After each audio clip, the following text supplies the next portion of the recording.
welcome everyone to this final of three in the experience of St. Paul's in art and music and liturgy, which I would say is all one thing. You know, it's all prayer. So I don't think we could have an adult forum where we could say this isn't about prayer. At least that's the vision, to make all of life prayer. So let's begin. Since all of life is prayer, when we say a prayer, we're just tuning in to what we're doing all the time. So the Lord be with you. And also with you. Let us pray. We give thanks, O God, for our breath, for your Spirit as you breathe in and through and with us, leading us to mark the times of our lives and to dwell in that place of the present moment with you, now and always. Amen. So that right there was just another little bullet that came to me in the moment of what liturgy is and does. So I want to get to St. Paul's liturgy really quickly in this session, and mostly this is a session of back and forth, of discussion. But I want to put it in context of, let's start with ritual, because ritual is earlier than liturgy, and ritual is bigger than liturgy. We are always ritualizing our lives. If you do something more than once and you do it in the same pattern, that's a ritual. Early morning coffee is a ritual. How you brush your teeth is a ritual. Humans may have been doing ritual before we could even speak. We probably sang before we spoke. It was one of those things that emerges really, really, really early. And there's a lot of evidence for that in archaeology. That means that when we talk about our liturgy, it's built on layer after layer after layer after layer after layer. Many of things of which we can identify, and then it drops into part of history we can't identify. Except that humans, and whatever came before us, ritualizes our life around two patterns. The first, I can make this a quiz if I want. Just think of yourself now 3,000 years ago, before clocks and calendars. What do you use to tell the time? The sun. And the moon. You got it. So when I talk about, when I say we're built on pagan roots, I'm not talking about weird rituals. I'm talking about just that our ancestors told time with the sun and the moon. And not just clock time, but ritual time, the sense-making time. So let's, our Jewish brothers and sisters on whom we are founded in our practice, the sun came up, the morning sacrifice. The sun goes down, the evening sacrifice. So we have David saying in the Psalms, "Let my prayer be set forth in your sight as incense, the lifting up of my hands is the evening sacrifice." That's the prayer that the priest says inwardly every time they put stuff on, they put the incense on the coals. It's just that, like, yep, we're still doing it. We're still going. Different time, different place, but same action. And we're just recognizing God makes the sun rise, God makes the sun set. God gives us breath, and this is life. Same thing with the moon. How our Jewish brothers and sisters tell the dates of their festivals and what goes with, so there's a third calendar, let me add in.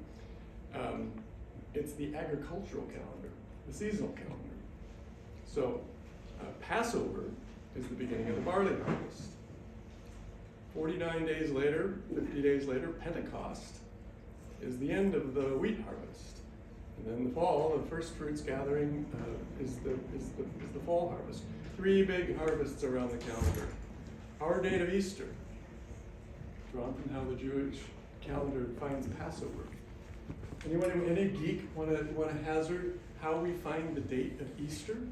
Oh, Donna knows. Kate knows. Ding, ding, ding, ding. I don't think you're guessing now. Tell us. It's the first Sunday after the first full moon after the vernal equinox. There you go. Sun and moon. Very good. So the calendar runs. The vernal equinox. Yeah, our calendar runs on the sun and the moon. The first Sunday after the first full moon following the vernal equinox. It's actually, it's not that hard. You can plot this out for 1,000 years. I mean, there was somebody in town who drove a stick around and said, "There's no shadow." It's the vernal. So vernal equinox just means that's the first day of spring. Right, equal day, equal night. Right? Equal day, equal night are the equinoxes and the solstices. But thank you for leading into that, because that's the other lever of now we're going from ritual to liturgy. We've just crossed over into the whole calendar. So I would have loved to have had the time. If it hadn't been the annual meeting, I would come with charts and drawings and handouts and all that. But it's easier now these days to say just Google it. You'll find out so much about so much. If you were to put the pagan calendar, which is organized beautifully, notice the cross, and even more important these days, it's organized around the solar calendar. So this is June, and this is December, and this is, what would this be, March and September. So those are equinoxes and solstices. And then these cross-quarter days are the even bigger days, usually in the Celtic calendar. The February 1st is like their beginning of spring and the beginning of summer, because we know summer and spring don't really begin on those dates. They begin right here in the northern hemisphere. If you take these dates, so February is I think I still remember the names, Imbolc and Beltane and Unasa and Samhain. You will find big Christian festivals on exactly or within 5 days of those dates. So St. John and Christmas and the Annunciation and St. Michael, and these were all big festivals.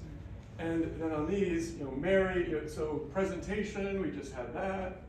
And this is Mary's month, all kinds of Marian festivals. And August is, it's not Transfiguration, like, Paul help me out, can't remember. And November, of course, is All Saints.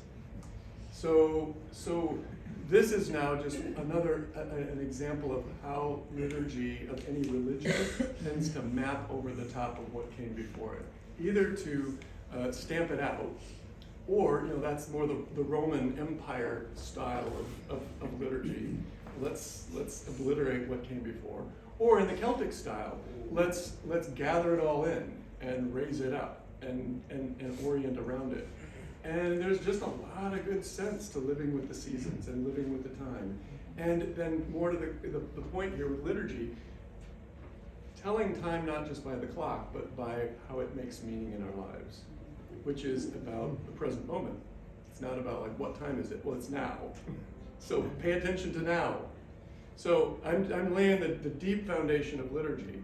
It's about paying attention to now. Saying, oh, this is what my life is about. This is what our life is about. This is what we're doing. And it does it by bypassing the ego. Meaning, liturgy is meant to be slightly boring. Like, we did this last week. Well, we're going to do it again.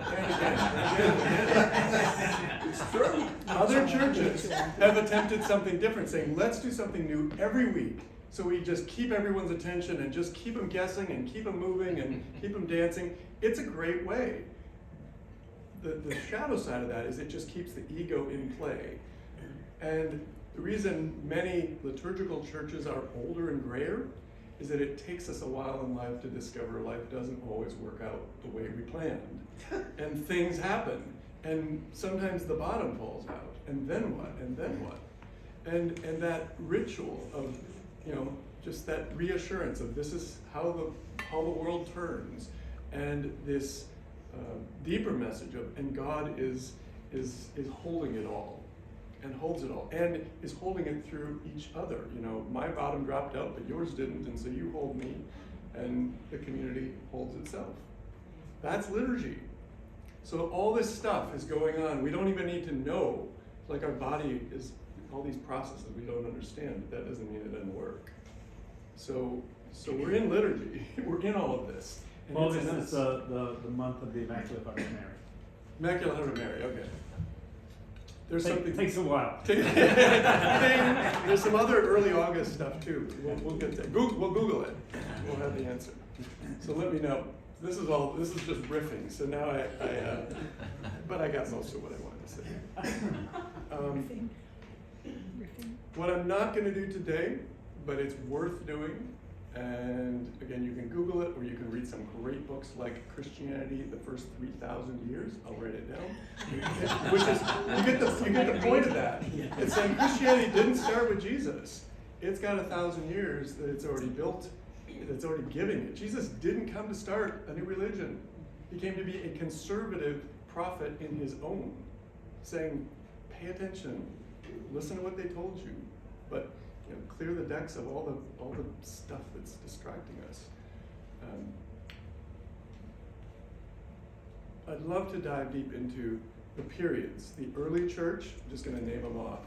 That first 300 years, when the church was just frothing and foaming and trying it this way and that way and being chased around by the empire, created all the New Testament books and started to organize them, but there were lots more gospels. Then what happened with Constantine, 315, the greatest disaster ever in the history of Jesus's movement. He was profoundly doing something that was about how to live freely in the empire, not becoming codependent on and coterminous with the empire.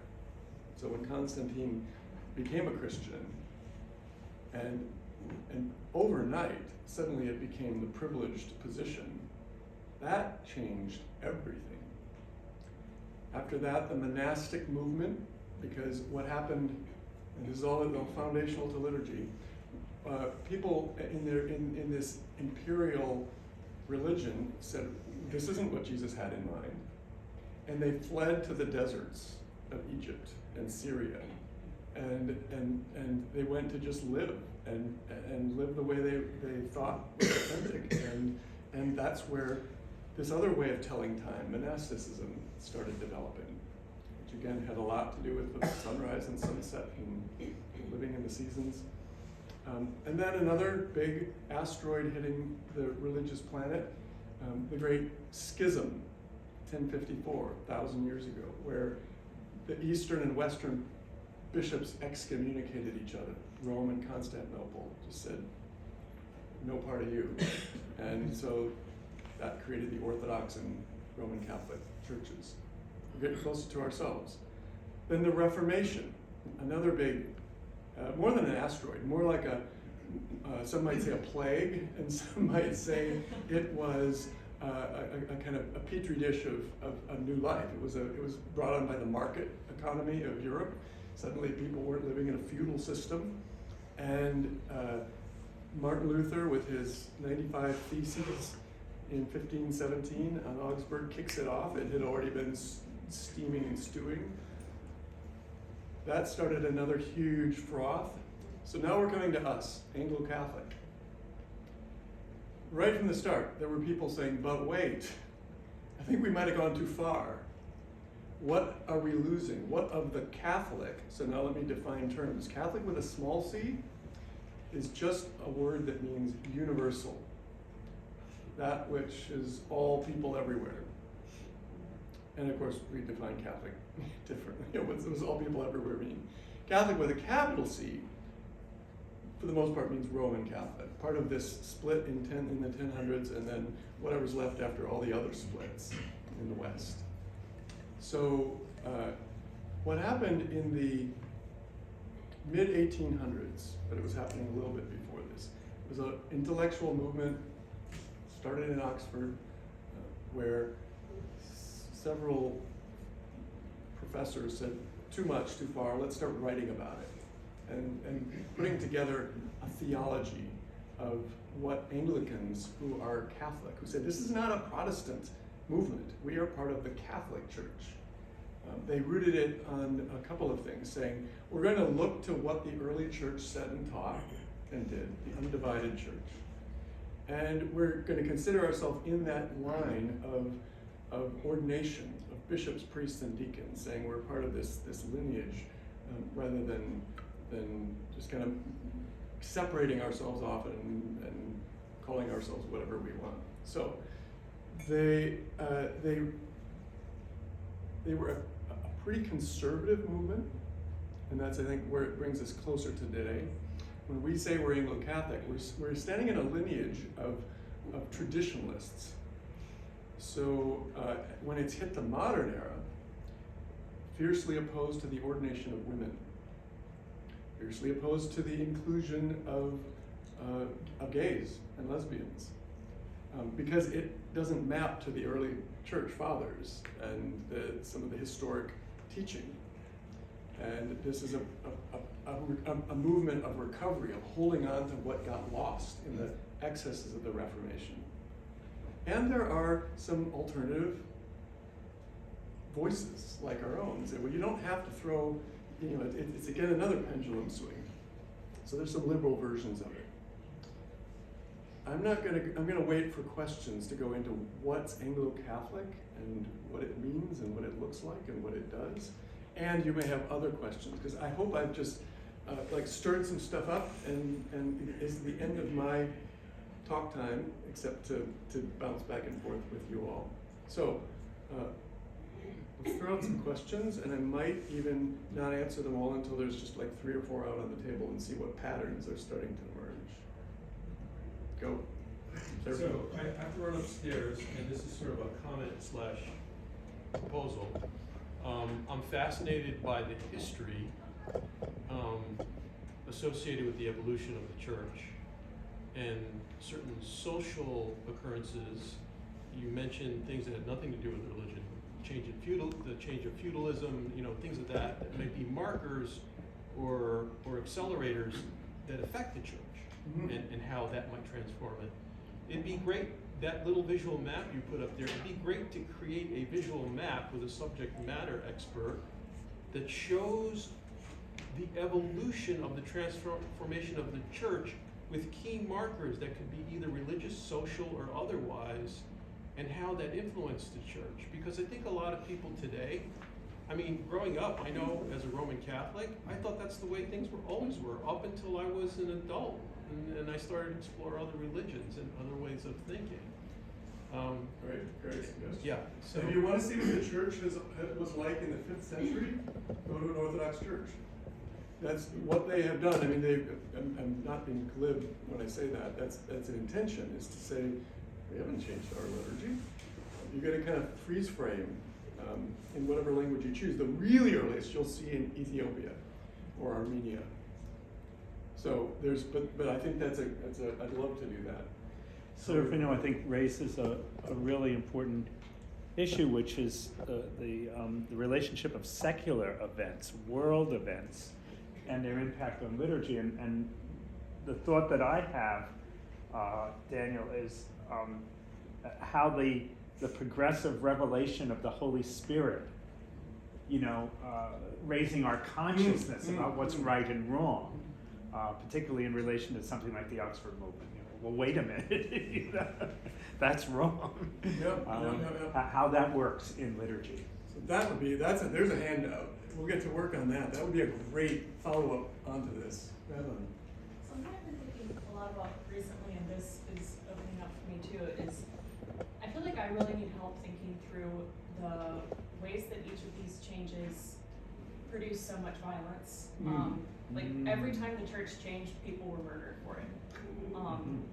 And exactly what you just said, Paul, the creative working of the Holy Spirit, we still claim that in these changes, and yet people were harmed. So how do we marry those two things and still claim that Christ was there? That's something I've been struggling with a lot. That sounds like a doctoral thesis.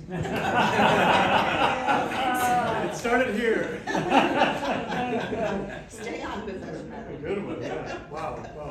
Bill and Wally, Our liturgy at St. Paul's, to me, it really follows the Roman Catholic liturgy. But that's not true throughout the Episcopal religion. Isn't it kind of there's different versions of it?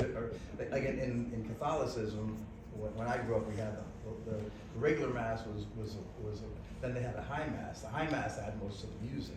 This is more like a high mass service to the, Catholic upbringing that I had. I'm just gonna put low, high, and get back to that, because I think that's really good. Yeah, we use the term low, I didn't say that. No, but that's how it's used, Yeah, it's it was- referred to it as was- low and high, right, yeah, right. yeah, and middle. Just two comments from a more recent past. The first one, I was on the vestry at the point where we were going through transition after Nicholas's retirement. And when we first put out information about St. Paul's, we talked about it as an Anglo-Catholic parish. And we realized, in terms of the inquiries and interests that we were getting from clergy, that we have misrepresented ourselves. And therefore, we changed the verbiage to say a progressive parish in the Anglo-Catholic tradition. And that changed a lot Changed the about game, who yeah. was interested, because we realized that several of those that were interested were frankly not a compatible person to the kind of culture and community that we are. And Jill just mentioned, and no kneelers. Just a little story that when I started going here, there were kneelers, and there were plenty of people who were then my age now, and who would do the Episcopal squat. Could not get down on their knees. And some of you may know that Father Lang, before he became an Episcopal priest, was an Orthodox priest. And one Sunday he simply mentioned, one of the most ancient positions in terms of prayer is standing. And if you go to an Orthodox church, you will find that most people stand. They have a few chairs for people who have to sit. And within a month, I can swear to you, 90% of the congregation was standing. Now, standing or prostration, but kneeling is just sort of like a halfway, like, what's that? The Orthodox would say, like, if you're gonna do it, do it. So don't.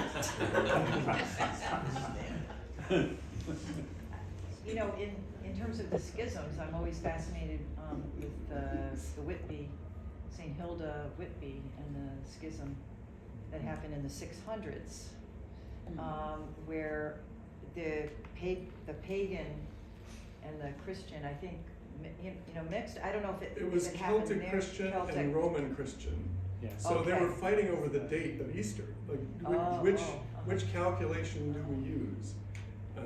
Because they were both using the moon, but it was like it's something that simple. And Hilda is one part of the interesting thing about this is she's a woman We're who's in her room. presiding over a mixed monastery, meaning men and women. And bishops in that time, or abbots in that time, were more powerful than bishops. You might actually have a bishop in the monastery. So here's a woman that powerful who is given the choice, the decision point, to say, are you going to follow Peter or Columba, as they framed it, the Columba of Iona or Peter of Rome. And she said, we're going to go with Rome. She was smart enough to see if we don't do that, it's going to end badly. but it did mark the beginning of the Romanization of British Christianity, except out on the edges. So that's why we have Celtic Christianity. It was too deeply embedded, and it was just too far away and hard to get to. So that way of living much more deeply in sync with the natural rhythm of things. Right. So that was a good melding, I guess, of Christianity and the nature-based belief system that was the Celtic. Yeah, it's an example. I mean, it caused something to survive. But that looks like the Celtic cross, which Yeah. is earth and heaven. It's meant to, yeah. It's, Yeah, the melding.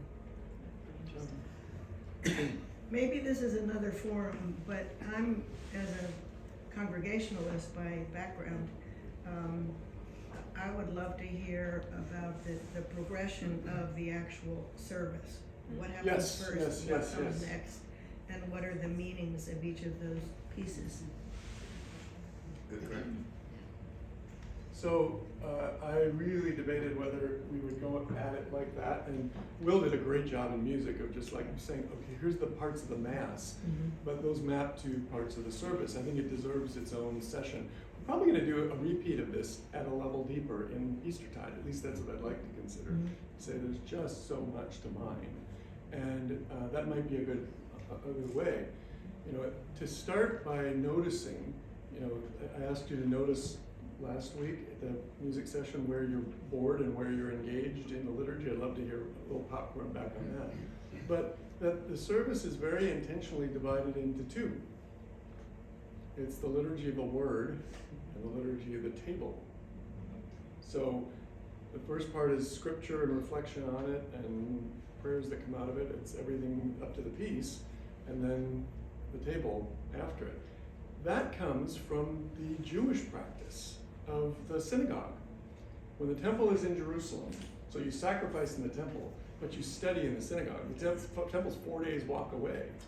So at the end of the liturgy, which is exactly like this, there's a teaching chair, and the people are facing in, and the desk there with the book is on it. Everybody walks to where Mike is, which is the door, let's just say that, which is pointed toward Jerusalem, and says their final prayers pointing toward Jerusalem. In the Christian church, that door, that space becomes the table, the altar. So everybody gathers around the altar as if they were, you know, gathering around Jerusalem, because that's Jerusalem right here, right now. So that, I'm not even getting to walking through the service, but just noticing our space. That makes you then go upstairs and say, why are we facing forward like a theater? What is that because maybe this was about a performance at one point?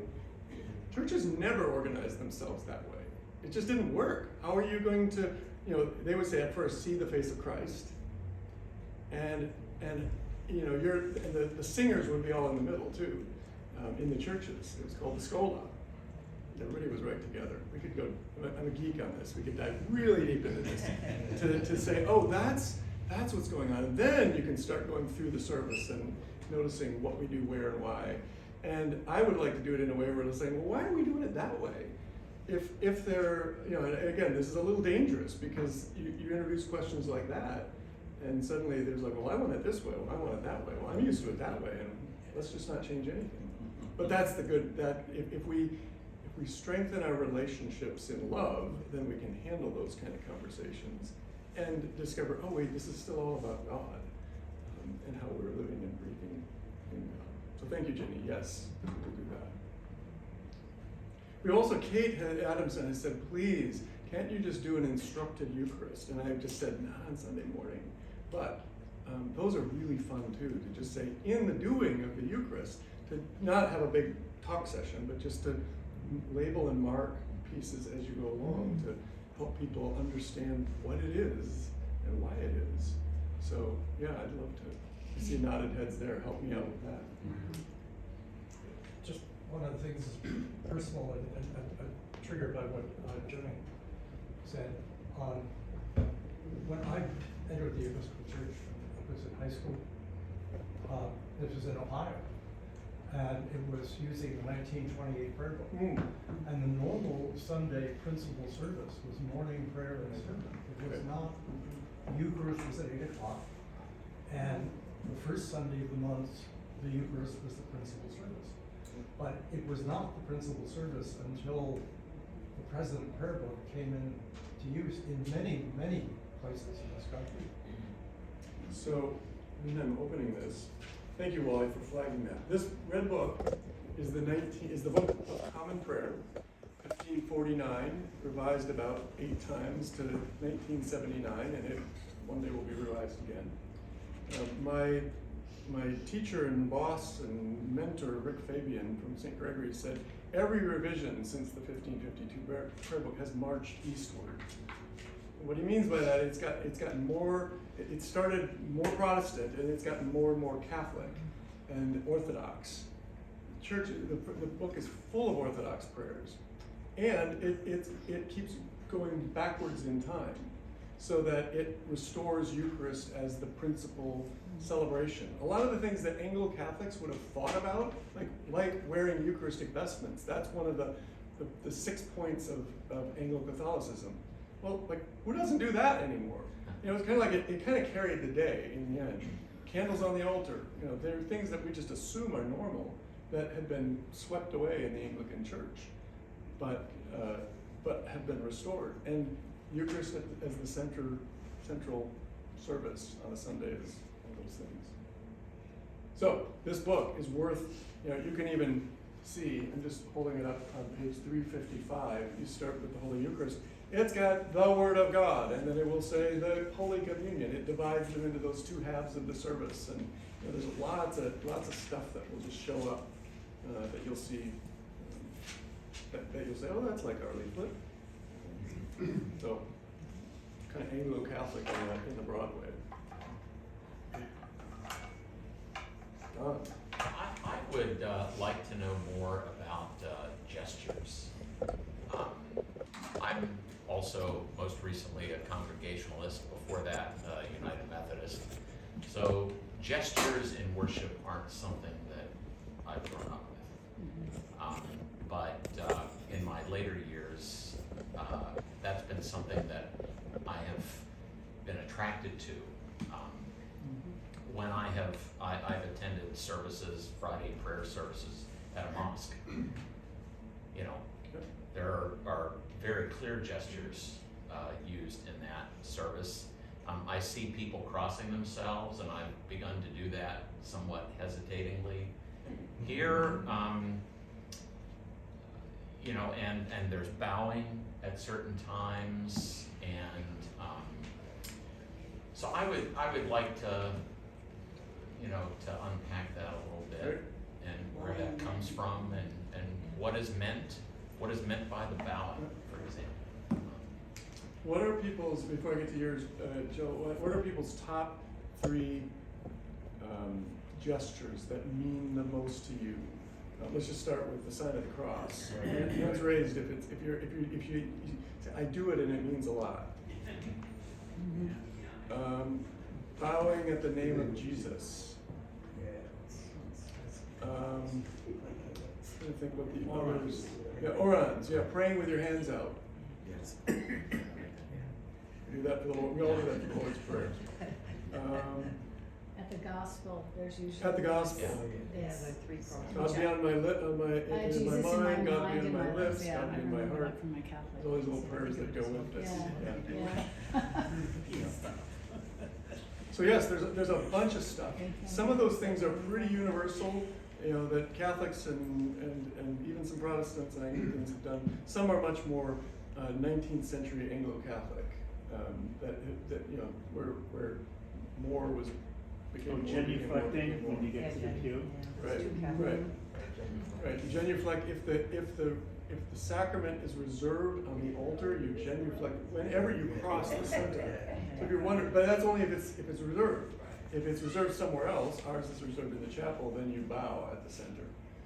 Or not. You know, that's again, it's a great question. That is a St. Paul's question, not should you or shouldn't you, but do you or don't you? What causes you to pray? So it's different if in liturgy, you know, for those of us who are up front, we might be we'll work on this to do some saying, what are we going to do together to just be in harmony with one another?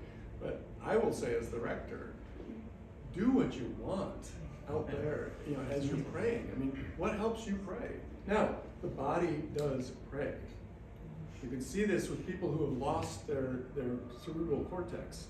They can still remember the Lord's Prayer, or they can still, you know, things will still trigger how they respond. That might be where, Jill, I want to not lose your question, but that, you know, anybody who works in healthcare has seen that. One thing too is how you interpret the consecration. Yes. That So, can be. that's an Anglican. That's a pretty broad ranging.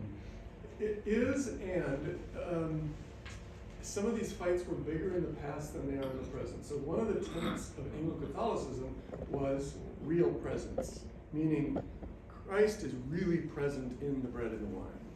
They didn't go as far as Roman Catholics who were saying, we're going to tell you exactly how it happens, like science. Like Anglicans stepped back and said, we don't know. You know, this is mystery, this is ritual. But Christ is really present.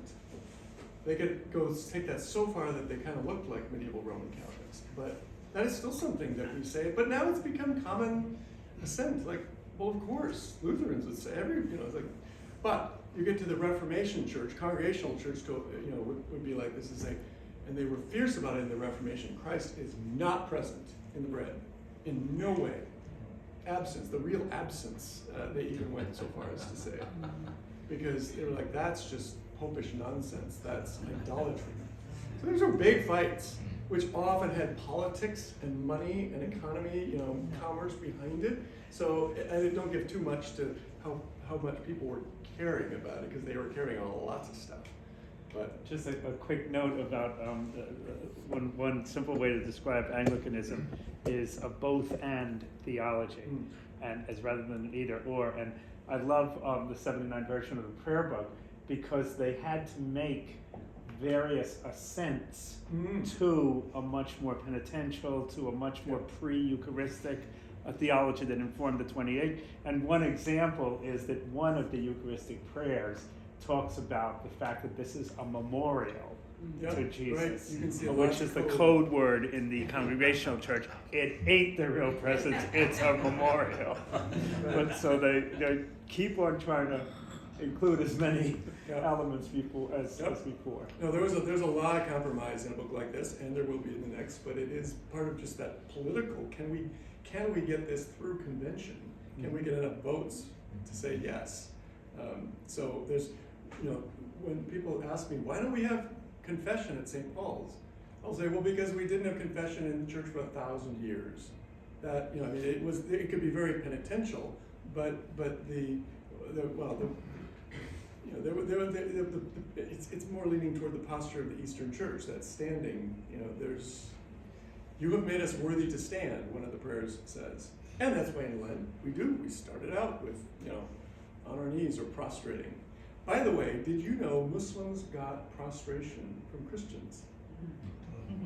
In the early days of Islam, in Syria, Christians prostrated themselves in the prayers, some of the prayers. And so that was a custom that got picked up.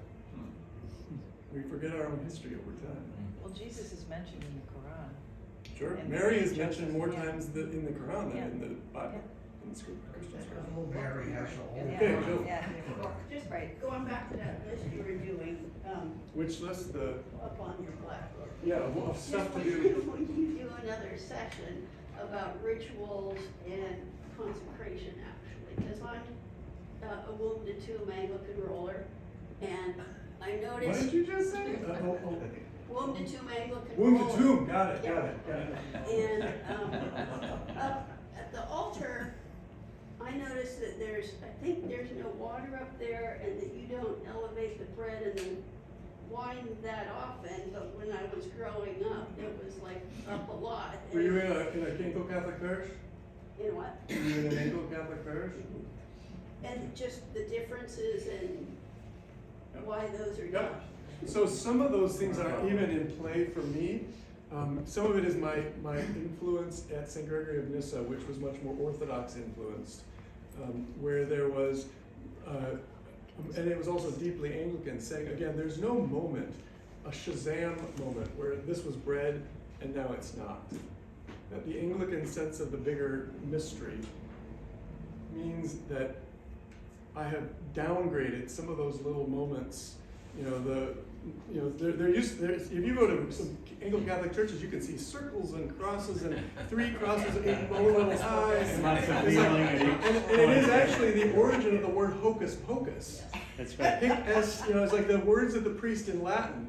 When people were speaking German and Dutch and everything, it was like, well, hocus pocus to me. It's whatever he's saying up there that I don't understand. Hocus corpus night. Yeah. So the hokey pokey is like put your left foot into that, like lots of stuff going on up there. Don't know what it means. That's what it's all about. That's where that came from. Yeah, that's where it came from. So that is not the spirit of Anglicanism. What Cranmer was doing was saying, language of the people, common prayer. How do we connect? So one of my liturgy professors saying, good liturgy is creating the shortest distance between the action and the meaning. If people don't know what they're doing or why they're doing it, then they just make up stuff, like the water, which is actually one of those things that's one of the 6 points of the Victorian Anglo-Catholicism. As I received it, others may have another history because there's always more versions of this. It comes from earlier practice that was medieval of just cutting the wine with water. Let's make it go further. And then it gets meaning attached to it, like, oh, this is the body, the blood and the water that poured out of Jesus' side. So somehow we gotta kind of mix it back together. It actually goes back further to Rome. Okay, when thank you. wine was often served almost as Right, a nectar that you had to dilute. Right. Otherwise, it was Condensed. too powdery. Yeah, it's like condensed Orange wine. juice, yeah. Otherwise, you had So a practical thing, like concentrated orange juice, suddenly gets ritualized into something that no one knows why they're doing what they're doing. Right. But we make up stuff, and then when we clean it up a little bit, it becomes A new you're ritual. just the same thing with lavabo, Fanny. you said, which is Yeah, right. Yeah, the washing of the hands. It's a terrible theological symbol when you think of Jesus making his principal move eating with the unclean, the unwashed. So how dare we wash our hands to get clean, to touch which is why we actually use Purell. It's not as lovely, but it's actually doing what it was meant to do.